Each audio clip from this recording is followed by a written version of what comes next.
I kind of wanted to present more on some of the headwater stream restoration work that we're doing, and kind of posing this as an option for headwater treatments kind of in an era of climate, water scarcity, fire resiliency. If I was an academic, you know, the presentation would look a little bit different. I'd say if you guys are curious in seeing a lot of the papers and peer review literature that's supporting this, it's at your fingertips. There's a ton of material that is really interesting and coming out of especially Utah State University, Colorado State University, UC Channel Islands. There's some really great researchers that are really looking into how beaver impact watersheds and how low-tech process-based restoration can have really profound impacts on our landscape. But here's just a highlight. So to take a step back, the current condition of a lot of our headwater streams in New Mexico and a lot of the West, they're pretty degraded. And while they might not look that bad to the casual observer, we're really lacking a lot of function in them. And so what I wanted to illustrate here is that in all of these sites, the stream has incised from its historic floodplain. In the upper left, that's the historic floodplain terrace. Over time, the stream incised. It's now aggrading somewhat. Similarly, on this site, this is Rita Peñas Negras in the Jiménez. That's the historic floodplain. The stream's incised. And Santa Clara Creek, or San Antonio Creek, rather. They're also predominantly all single-threaded, which is, for a lot of these headwater systems, in all likelihood, it's more of a current state that occurred following a long legacy of degradation over the last several centuries, overgrazing, fire suppression, et cetera, extirpation of beaver. Another photo just showing kind of the oversimplified nature of these streams. This is the Rio Cebolla, and crew is currently there today building a bunch of BDAs and post-assisted log structures, beaver dam analogs and post-assisted log structures. But you can see that the historic riparian area was a lot broader, and now it's significantly reduced through much of the stream. And what would constitute the riparian wetland at a lot of these sites, the aquatic vegetation, hydrology, and soils is, you know, a couple feet sometimes, whereas it historically was valley spanning. So we're looking at a really impaired condition in a lot of these. Similarly, like really incised, that's degraded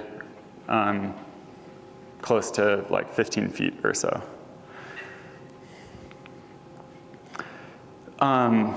What we're finding in a lot of the watersheds, like, you know, there are these relic beaver dams in sites, but they haven't been occupied in a long time. A lot of the beaver dams are well up on these now isolated historic floodplains. And that corresponds to the extirpation of beaver that occurred in the early 1820s. So we're looking at, it wasn't an entire extirpation, but the beaver population was reduced about 90% back then. And in a lot of these sites where we're working, there are a couple beaver in, you know, the Huck 8 watershed, and not at densities where they can really kind of have impacts as they should. Additionally, as you guys are probably well aware, although some of you out-of-staters maybe not, we have a pretty high level of public land grazing. Even if it wasn't for cows, we have elk populations that are pretty high and are outcompeting beaver for willow. There's some interesting papers. Ellen Wool has written some interesting papers relating extirpation of wolves to increases in elk populations relating to the reduction in beaver habitat due to being outcompeted by willow. On the photo on the left, that's actually a willow seedling. It's on the bank right behind my dog there. So what I'm trying to point out is that there are a ton of willow seedlings on that site. And so all it would take to get a woody riparian component back is grazing and browse management in a lot of these sites. But because of the cattle pressure and elk pressure, we're really seeing an absence there. These are some kind of horrific photos of Rutepenis nigris of just really high levels of browse and trampling from cows. The stream, as you can guess, is impaired for sediment, siltation, turbidity, nutrients, temperature, E. coli. But we have a large project there and are hoping to reverse some of those trends. And I think this is a really optimistic slide for me. This is taken in exactly the same spot, looking upstream and downstream. Looking downstream is into an elk exclosure that we built 12 years ago. And all of that willow we planted. Looking upstream, as you can tell, it looks pretty bad. But we can get like pretty rapid recovery as long as we kind of take this holistic management approach. Even without planting or any in-stream interventions, just through alleviating browse pressure, you see some stream morphology changes. On the left, it's inside an elk exclosure that has been up about 8 years, I think. And the stream's narrowing, it's becoming deeper. There's more overbank shading. And so just through those techniques, we could see some really significant gains. And I always joke that I'd be out of a job if public land grazing was done properly. Maybe that's true, maybe it's not, I don't know. Here's a photo of one of the very few streams that I found in the Jemez that still has a beaver-dominated condition. When I found this doing a watershed assessment on the Rio de las Vacas, it really changed my perspective of the end goals, like what we're shooting for on these restoration projects. While I'm well aware of stage 0 work, the Kluwer and Thorne paper from 2014 is really interesting if folks want to kind of dive more into that. Once I saw this site, it really made me realize what a proper stage 0 stream looks like. And not only is the stream accessing its floodplain, it has incredible levels of complexity, amazing habitat. There's a lot of large wood in it, and the water quality is really high. And so that kind of shifted for me, what we're trying to accomplish with these restoration projects. This is a beaver dam that I wish I had something on there for scale, but that's probably about 8 or 10 feet tall. I'd seen this previously and I thought it was a stock pond, but it's actually a beaver dam that, it probably took centuries of maintenance over time.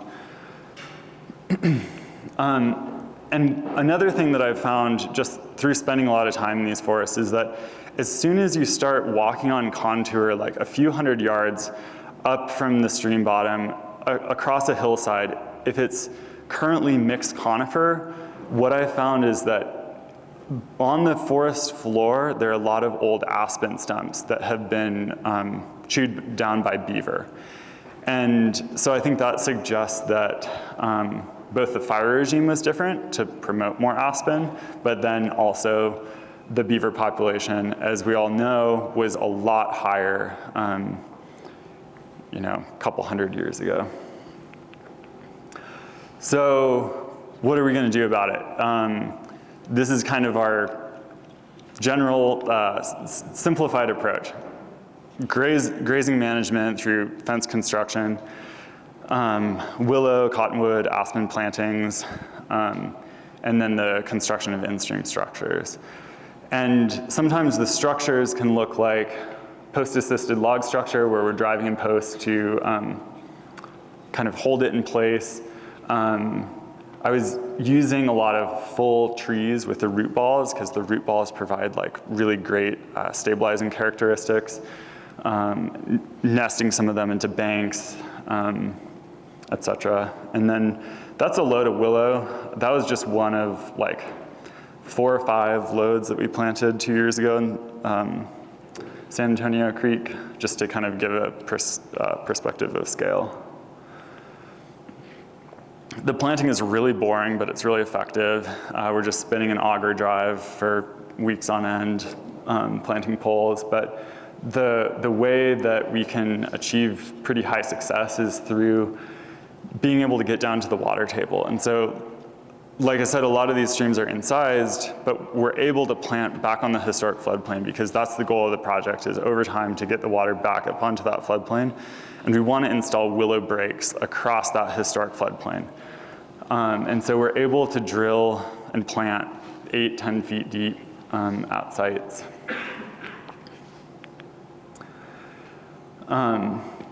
Additionally, we're building a lot of BDAs these days.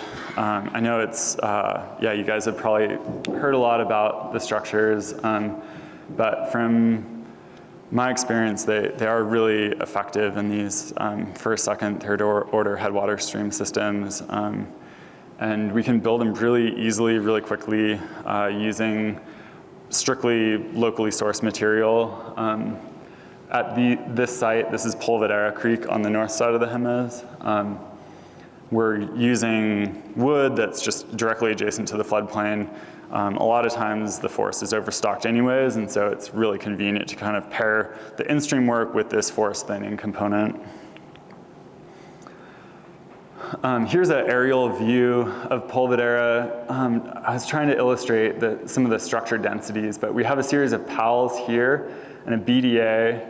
This is a head cut that contributed a bunch of sediment. The stream channel was there in June of this year, but the structures were able to retain all of that sediment and actually push the channel over to river left. And graded it pretty significantly. We're starting to see some anabranching here due to structures that we built in that section, and we were able to accomplish at that local site pretty close to floodplain connectivity, just in one phase of implementation. The map on the right is just kind of showing like a general treatment. This was a pretty small project. It was $50,000, funded by National Fish and Wildlife Foundation. We built 40 PALs, 20 BDAs, and around 120 erosion control structures. And the in-stream, the BDAs and PALs, the density at that reach was about what we're shooting for. Within the whole project area, we'd probably want to replicate that, going most of the way up, depending on site-by-site conditions.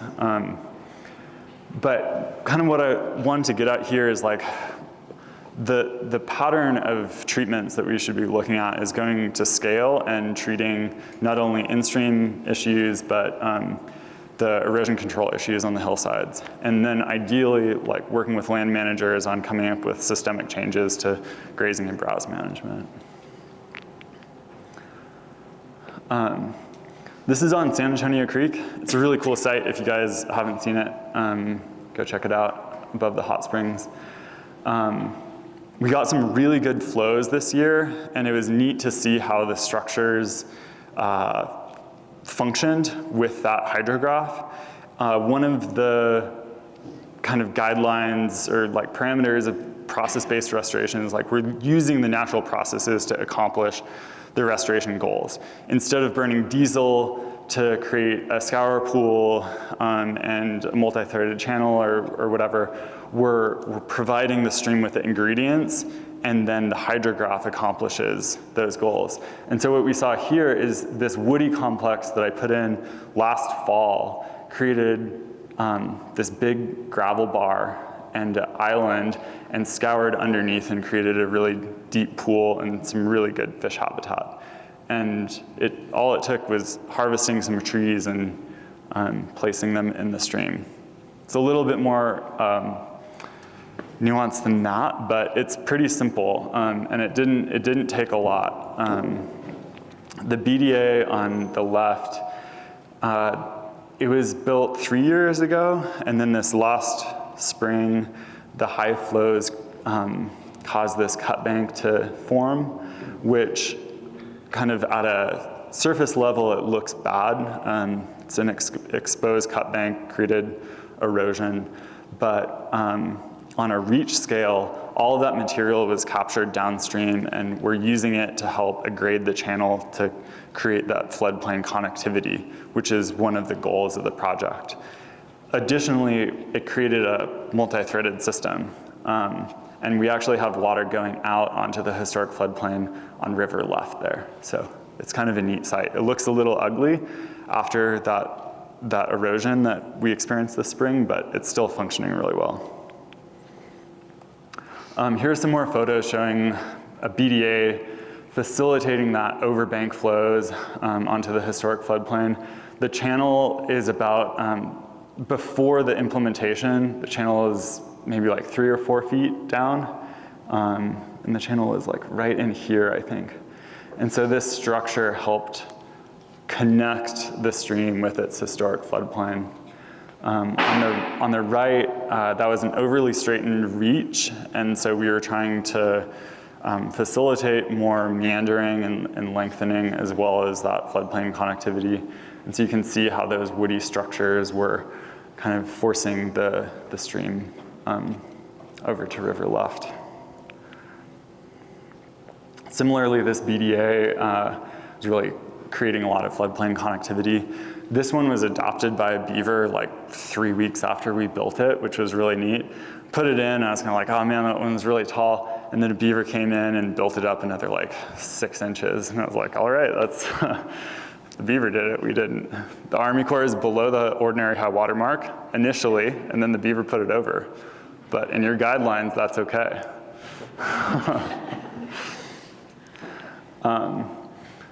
Yeah, so this is another site where the BDA was built strategically at the confluence with a ephemeral tributary that had some kind of bad erosional features in it.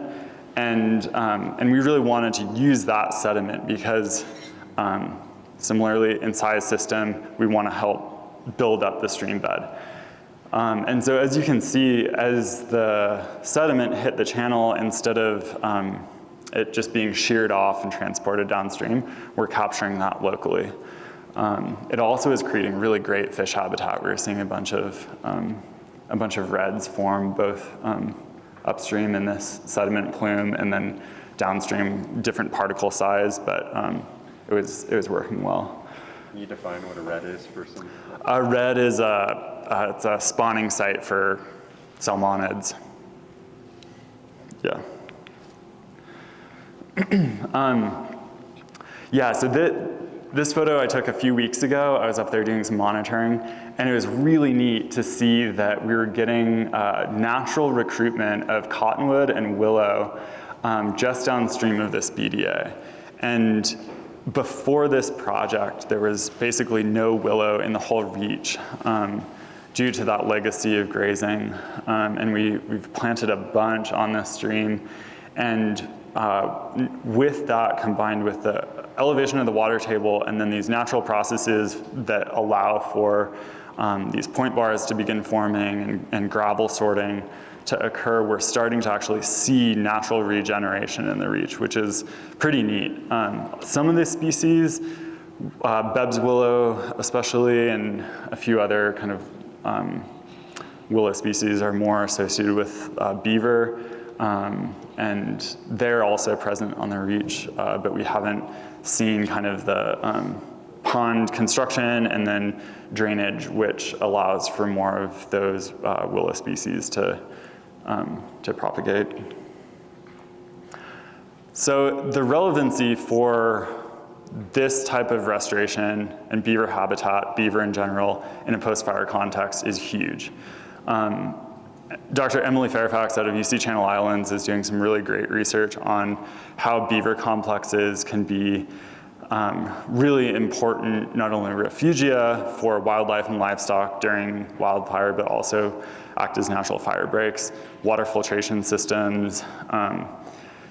Yeah, there are a whole host of benefits that are now being documented and quantified for having this like stage 0 style riparian riverscape in a post-fire context. So you can see here, I didn't take this photo.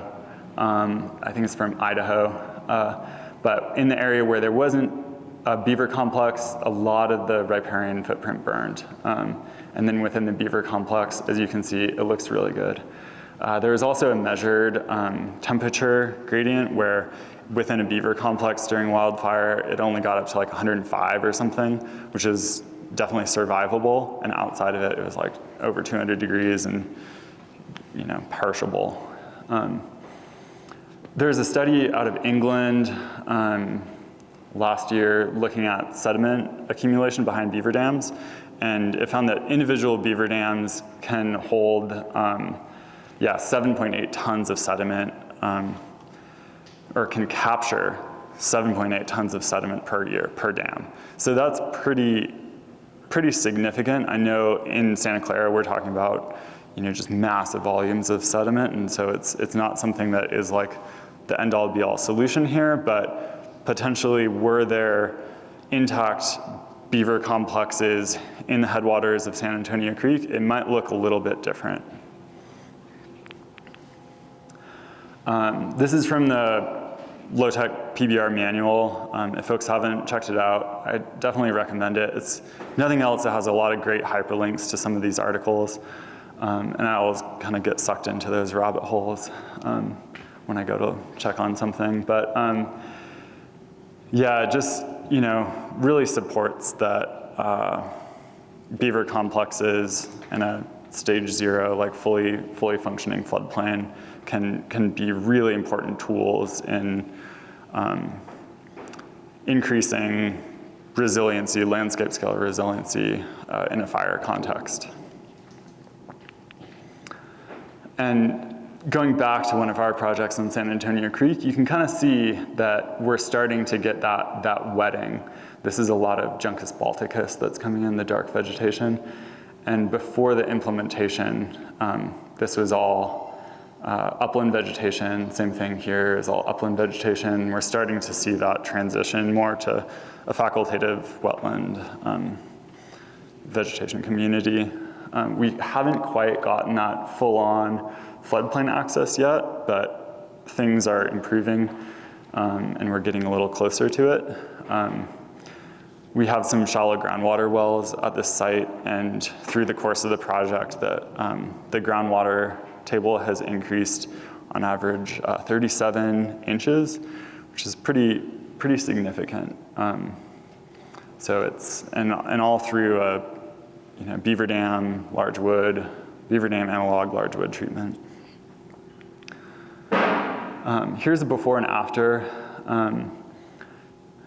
As you can see, the stream is pretty simplified. We did actually, this isn't a true before because we did install some log structures here that's starting to push the water around a little bit.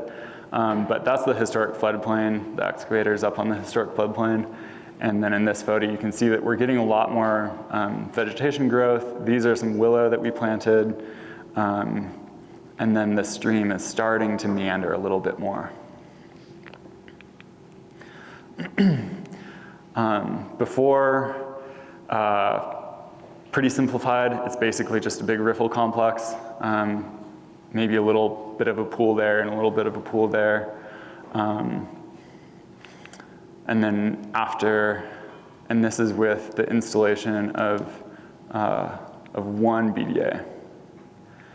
And that really helped support this riparian plant community. And this spring, we actually started to see some overbank flows that took out, or were in an old paleo channel that had a downstream and then flowed back in just upstream of another BDA that we'd put in. So it's really neat starting to see this stuff function over time.